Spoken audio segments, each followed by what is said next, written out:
For most of American history, if you wanted to learn music, there was a really big problem. There probably wasn't a music teacher in town, and most households didn't have a piano, and there definitely wasn't YouTube or Spotify. But most local communities had one thing in common. Most of them had a local church. And if you wanted to learn harmony or sing in parts or even learn the basics of music, there's a really good chance that that's where it took place. The more I started digging into this, the more surprising it became, because church wasn't just a place where Americans worshiped.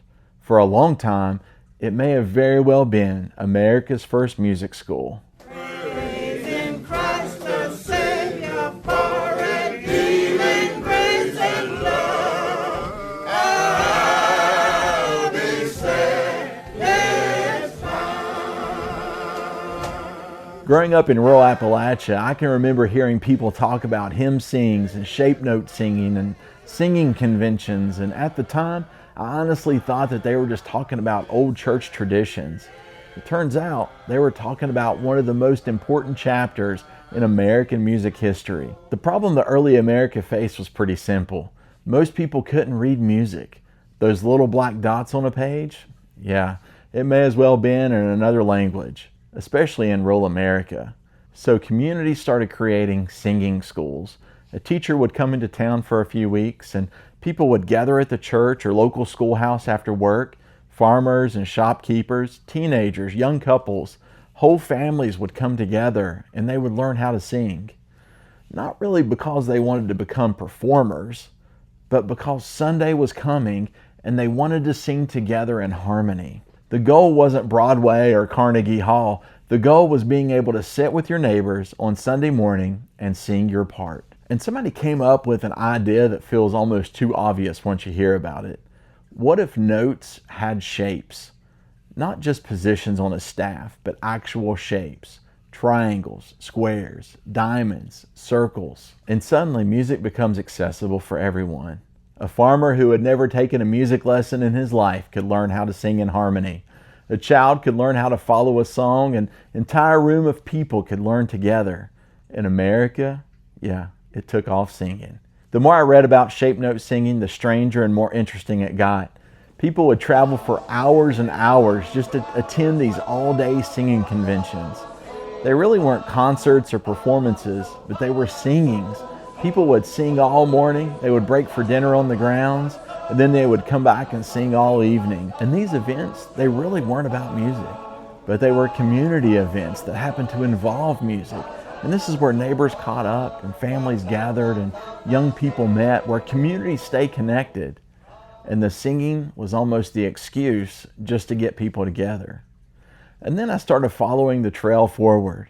And that's where I noticed something really interesting. The further I traced American music back, the more that I keep coming back to the same place. Church. Johnny Cash, Central Baptist Church in Arkansas. The Carter family, church in rural Appalachia. Aretha Franklin, New Bethel Church in Detroit. Mahalia Jackson, Baptist churches in New Orleans. You got to throw in Elvis Presley in there too. First Assembly of God Church in Tupelo. These are all different genres, different communities, different parts of the country, but they all had the same starting point, the local church. You take church out of American music and the family tree starts losing branches in a really big hurry. Country music sounds different without the church. Soul sounds different. Rock and roll sounds different. Even modern pop music starts to sound differently. The fingerprints of the church are everywhere once you know where to look. And then there's another side of the story. You have African American spirituals, which happens to be one of my favorite genres. These are songs that are born out of some of the hardest chapters in American history. Songs that carried grief and faith all in the same verse. Belief that tomorrow was going to be better than today. And these songs, they eventually became gospel music.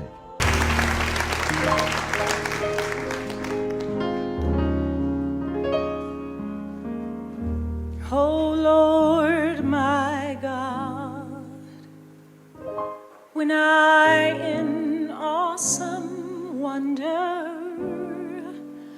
consider all the world's